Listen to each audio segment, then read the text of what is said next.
Hello and welcome back to the channel. Thanks for checking out this video series entitled Spiritual Impacts. We're now on episode 3, and in this episode we're going to talk about spirit visitations because many of you have experienced them but have lots of questions about them. So what is a visitation? So a visitation is when during your sleep state your spirit loved ones will come and show themselves to you, so that when you wake up from your sleep state you are very aware and left without a shadow of a doubt that your loved ones showed themselves to you and were with you during your sleep state, to the point where it just felt so real, almost so tangible. You could touch them, you could feel them, sense them, see them, talk to them, etc. And it should always leave you feeling with that sense of peace, that sense of upliftment, maybe a bit of emotion, but in a positive way, never in a negative way. So with this video, I'm going to talk about one of my experiences, and I've had many visitations over the years, but I want to talk about the one that has the impacts, that has had the most impact on me, purely because of the validation that came afterwards, to validate that they were with me, and that it left me without a shadow of a doubt that our spirit family does come to us during our sleep state, just to let us know that they're all right. And this experience I'm going to talk about involves my paternal grandparents and my dad's parents, and just to give some context around it, just so you understand. So my nan, we always refer to as Nanny Di. Her name is Diana, so we called her Nanny Di. And my granddad Pete sadly passed away when I was only 2 months old. So my siblings and I, my cousins, we didn't get to know him because, as I say, I was only 2 months old when he passed, and I'm the eldest of 3. So he obviously knew of my existence, but obviously I never knew of his at that age. And it sounds weird to say, but I know him more now since he's passed over than I ever did when he was physically here, obviously. So this experience involves both of them, but let's just focus on my Nanny Di first. So I remember one night, obviously in my sleep, I was aware that my nan was there, which it felt quite strange to me, but only because she hardly ever comes through, whether it's through another medium or whether it's through to me directly. My maternal grandparents come through regularly because I was closer to them, but my Nanny Di very rarely came through. And also, my Nanny Di wasn't really a quiet woman. She had strong views. She would tell you as it is, and she always had one of those laughs which would make me laugh. And actually, I think I've got quite a similar. My laugh gets a bit dirty, is very similar to my nan's.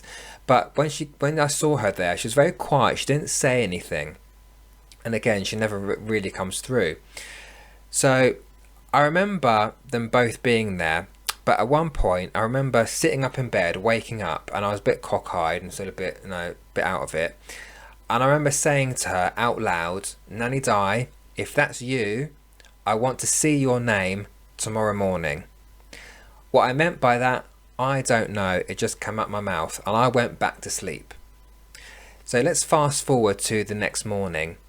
And as we do nowadays in the world of technology, the first thing we normally do, right, if the phone's next to our bed, we pick it up and we see what's going on in the world. What have I missed out on? Who's texted me during the night? So I picked my phone up, and at the time I was part of a particular group on Facebook, a group page, and I noticed that from that group page I had a notification. So I clicked on notification, and someone had posted in it a random advert for something. And the first line of the advert said, "Hello, my name is Diana." And as you can imagine, I woke up like that, wide awake. And I bet some of you now watching this video has just got a shudder go through them, or a shiver. And that's the truth chills. That's when your soul resonates with something that is true. Same thing happened to me. I was like, no way, get out of it. I'd asked to see her name the next morning, and there it is. The first thing I see, I didn't scroll through my page, I clicked on the notifications, and there it was, "Hello, my name is Diana." So that experience alone has tells me that 100% spirit visit us during our sleep state. Now, as part of that, bringing my granddad back into it, I knew my granddad Pete. I knew he was there because I could see him, and I'd seen pictures and photos of him, so I knew what it looked like. Besides, they were together, so it kind of gave it away that it was my nan and granddad.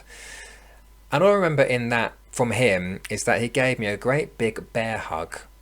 Now, again, I don't remember any hugs from him. Again, I was only 2 months old when he passed, so I didn't quite know what it meant. I just took it as my granddad wants to give me a bear hug. Whether we had that connection in life or not, I'm still his grandson. He still knew me, so I took it as he was just giving me a great big bear hug. I didn't think anything of it until about a week later, during my catch up with my mum.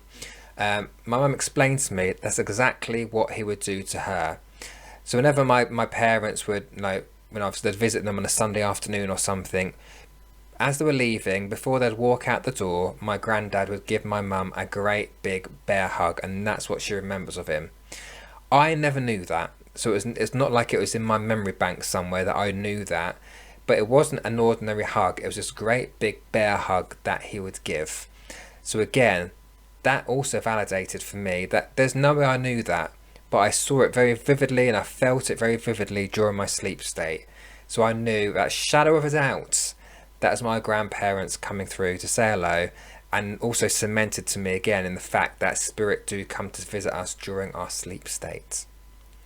Now, people ask me why. Why do spirit visit us during our sleep state? Why can't they come and say hello during the day? Now, spirit do always give us signs and symbols, but that's another video to come, so we'll talk about that in another video. But one of the easiest ways for spirit to communicate with you directly is not through a medium, but to come to you in your sleep state. And why? Well, it's because during your sleep state, your brain waves, right? Without getting too technical, I'm not a scientist, but your brain waves slow right down. So as humans, we have different states of consciousness, which is based on the speed in which the brain waves are going. Now, in your sleep state, your brain waves are very, very slow. So therefore, spirits say, right, the brains are almost shut off almost, aren't they? They're not thinking, they're not overanalyzing, they're not worrying about how to pay the bills, they're not thinking about getting the kids to school, they're not thinking about ticking that thing off the to-do list. The brain is still. So that's the perfect time for spirit to go, right, boom, let's come and say hello. And that they do. And hopefully with me explaining my experience, you now understand how many visitations you've had yourself. And you understand now and remember how they felt to you. And again, I said at the beginning of the video, a visitation should always leave you feeling uplifted, happy, maybe a bit emotional, but in a happy way. They should never leave you feeling any other way than happy, positive, up and all that kind of stuff without being too airy-fairy about it.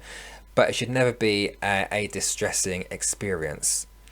Now, talking about that, I have had people say to me, I dreamt my dad last night and I woke up feeling really anxious and really sad about it and really distressed about it. In which case I would say that was a dream. Again, I'm not a scientist or a dream expert, but as humans we do dream. And from what I understand, from my own perspective, is that we dream because it's our brain's way of processing things. Sometimes we dream because of something we've seen on the TV that day, or something we've read in the paper or a magazine, and we replay it in our mind during our sleep state, for whatever reason that is. In fact, some scientists do say that bad dreams, nightmares, are actually a good thing, because during our sleep state, we're able to process some of those things that we've been experiencing or hanging on to. And we can't process them during the day, because during the day our brains are so active, we're thinking, we're over analysing, we're judging, we're doing this, that and the other, that we don't have time to process those things. So during our sleep state, our brains will either consciously or subconsciously process things from the distant past, the near past, things that are coming up, maybe anxieties that we've got that we're hanging on to because of an event that's coming up or something. So there is a difference between dreaming and between having a visitation. Again, the visitations feel so real. You remember them. You remember vividly what the person was wearing, how they made you feel. Where the dream, I don't know about you, but when I wake up from a dream, and I dream almost every night, when I wake up from a dream, 30 seconds later, I've forgotten it. unless it's really peculiar or odd, I don't remember the context of the dream. I might remember one or two bits, but I never remember the context of a dream or why I dreamt that particular thing, which has no connection to me. But again, our brains will process things in the way it processes them. So again, a visitation will never leave you feeling distressed or sad or worried or concerned. Just to give a quick example, I had a lady ask me, she said, I saw my mum last night in my dream and she had an argument with me and she told me that I wasn't doing this or she was disappointed. That's not a visitation, that's a dream. That's not your mother. Whether you had disagreements with her or not while she was living, she's never going to bring that through in a visitation, otherwise she wouldn't come. If she had nothing good to say, she wouldn't be there in the first place.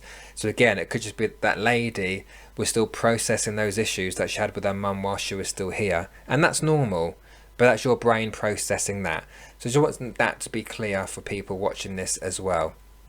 But that's it really. I hope that's made sense. And I hope it's answered some of those questions for you. But when you have these experiences, write them down so you do remember them. Write down, when it happened, what did they say?